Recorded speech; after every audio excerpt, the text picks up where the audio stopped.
All right, and next up we have Chris Ross, and Hello. he's been drawing since he can remember. Portraits are his specialty.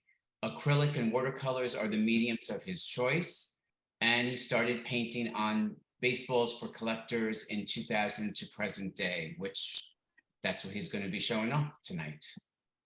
How's it going? Thanks for having me. I appreciate it very much. So what I do cannot be done in 10 minutes on here. So I did a couple of presentation things. First of all, equipment.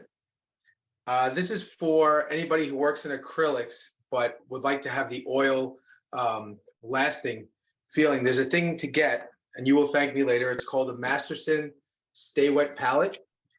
This thing is great. It keeps your acrylics wet for about 2 weeks.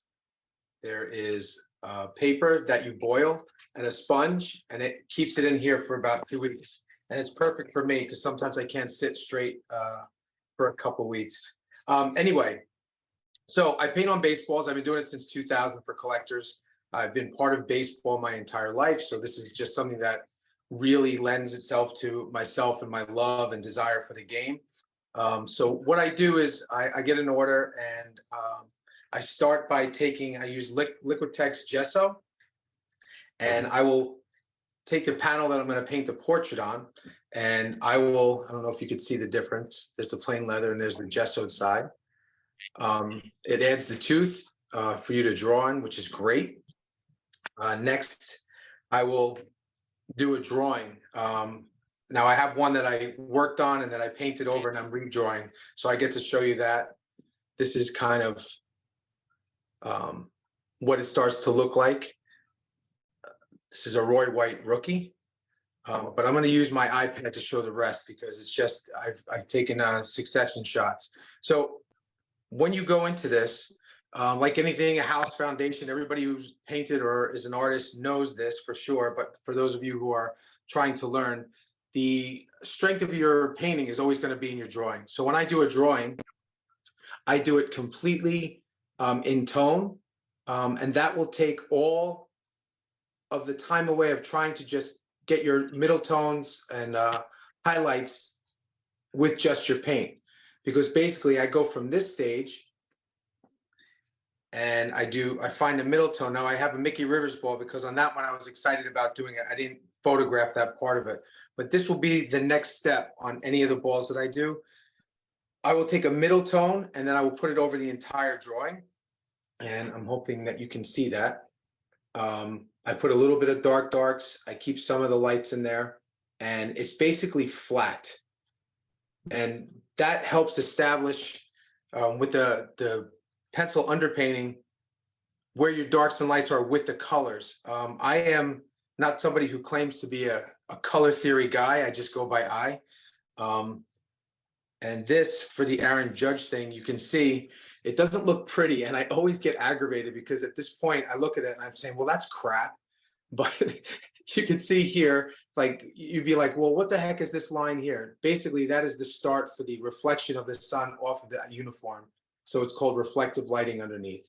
And if you look at that, how I just didn't like the way it looked. But you'll see in the next stage, the next step, that is important because that helps establish my darks and lights as I keep moving through it. This would be the next stage. And you can see where that line was underneath for the reflective light. That was really important to show that it's coming off of the uniform from the sunlight from this angle. So it's popping up to his face. Is this clear, Michael? That's clear. All right, your microphone's off. I can't hear you. Yes, it's clear. Oh, it is? Okay, all right, thanks. So the next stage is just developing it even more. You can see that it's becoming more pulled together because all of those things that I talked about, I just keep bouncing back and forth between. I go between light to dark, and I just keep putting a little bit more dark, a little bit more light. You can see that this part of his jaw is a hot spot from the sun. And you can see that right here around the jersey is super white. So the hot spot is here on the helmet, the shoulder, and then off the side of his face. And then there's still the reflective light right underneath his chin, which is really pretty cool. And this next one, I started to put more detail. Usually these baseballs take me about anywhere from 4 to 6 hours. As artists, we know sometimes you're in flow, sometimes you're not. And I've labored over some that have taken 8 hours, and it's only because I get in my own head. But this is the next step. This is more detailed. You can see the NY on the helmet. There's more reflection of the sky and the sun in the helmet. The stripes have come together as far as around the form of the jersey, the highlights and the reflective light. Now you can see on his face, the highlights coming from underneath at a baseball game, when the sun is pounding on the dirt, the reflection underneath is like a yellowish glow that happens on the face. And that's what I hope to achieve here. I hope everybody can see that. And then I do the background, and then I do a contrast on the laces. I'll do half of the lace depending on the panel that I'm on. And you can see here that it's like blue and white. I do a navy for the Yankees, and then I started doing a Yankee gray and Yankee navy, and I'll show you in other ones. This ended up being the final of the ball. I did a 99. That's Aaron Judge's number on the side.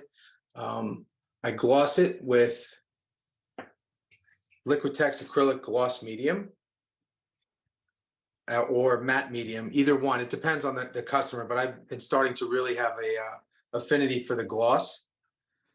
And these are just some other baseballs that I've done. You can see that has the contrasting gray with the blue laces. This is a customer ordered these for a Yankee fantasy camp that he went to. That's Roy White. That's Mickey Rivers. This is a Hank Aaron ball that I did. That's Mickey Mantle. Mark McGuire. No needle. Barry Bonds. No needle. It's Catfish Hunter. These are just samples of stuff I've done. David Wright. This was a 2-ball set that I did for the home run chase in 1961. I did it in India ink directly on the leather. It was Roger Maris and Mickey Mantle. I did a portrait on the other side of each of them, and then the home run total that they had at the end of the year on the top of another panel. This is a different Mickey Mantle. These are footballs. I also do football. This was Sean O'Hara. It was commissioned by a guy who was his roommate in Rutgers. He gave it to him. That's Eli Manning. Another Mickey Mantle. This is a charcoal portrait. Ted Williams. Hank Aaron. This is a watercolor portrait I did of a football player. Another watercolor. So this has been a big part of what I've been interested in doing for the last 10 years. It's been going strong as of late. I don't know what it is, but I'm loving doing it. As far as the tools that I use, I just want to show you this too. This, everybody has said, how do you get such tiny details? Well, I'm going to show you.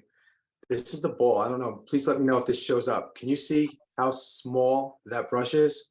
Yes.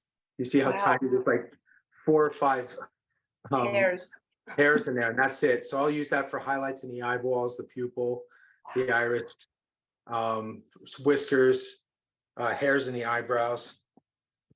And that's basically it. I hope I was in my time frame. Yes, you were great. Okay, good. You have one comment, wow, is this guy talented? And another person, this guy is great. So that's wonderful, wonderful work. Thank you very much. I appreciate that. I love doing it.